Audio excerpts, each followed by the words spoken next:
स्वामी समर्थ अनुभव कथा। मी साधारणपणे 5 वर्षांपूर्वीपासून स्वामी समर्थ महाराजांवर मनोभावे श्रद्धा ठेवू लागलो। त्याआधी स्वामींबद्दल ऐकलं होतं, पण प्रत्यक्ष अनुभव मात्र नव्हता। आयुष्यात अनेक चढ उतार, कधी नोकरीत अडचणी तर कधी घरगुती त्रास, अशा अवस्थेत मन अगदी खिन्न झालं होतं।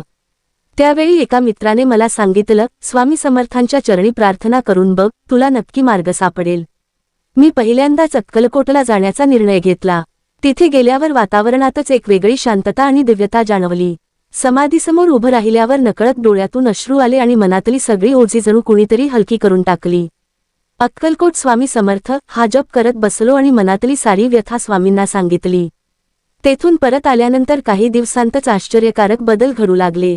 माझ्या नोकरीतील अडचणी एका आठवड्यात दूर झाल्या। जिथे अनेक महिने प्रयत्न करूनही यश मिळत नव्हतं, तिथे अचानक योग्य व्यक्ती भेटल्या आणि काम सुटलं। घरातले वादही हळूहळू मिटू लागले। एकदा असाच एक अनुभव झाला की माझ्या आईची तब्येत अचानक बिघडली। डॉक्टरांनी सांगितलं की स्थिती गंभीर आहे।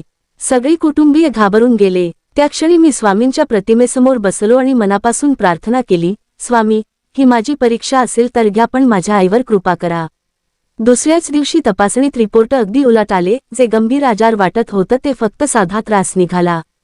डॉक्टरसुद्धा म्हणाले की हे अगदी चमत्कारासारखं आहे। तेव्हा माझा विश्वास आणखीन दृढ झाला की स्वामी समर्थ नेहमी आपल्या भक्तांच्या पाठीशी उभे असतात। स्वामींवर श्रद्धा ठेवून केलेल्या जप, नामस्मरण आणि सेवा यामुळे माझं आयुष्यच बदललं। मला वाटतं की स्वामी समर्थ फक्त संकट दूर करत नाहीत तर भक्ताच्या मनाला बळ देतात। अडचणी टाळता येत नाहीत, पण त्यांना सामोरं जाण्याची ताकद स्वामी देतात। आज मी जिथे कुठे जातो तिथे श्री स्वामी समर्थ हा जप माझ्या ओठांवर असतो। जीवनातल्या प्रत्येक क्षणाला त्यांच्या उपस्थितीची जाणीव होते। कितीही कठीण प्रसंग आला तरी आता मी घाबरत नाही, कारण मला माहीत आहे माझे स्वामी समर्थ माझ्या मागे खंबीरपणे उभे आहेत। माझ्या अनुभवावरून एवढंच सांगू शकतो की स्वामींवर पूर्ण विश्वास ठेवा आणि मनापासून त्यांचं नामस्मरण करा। मग संकट कितीही मोठी असली तरी त्यातून बाहेर पडायला स्वामी समर्थ नक्की मार्ग दाखवतात।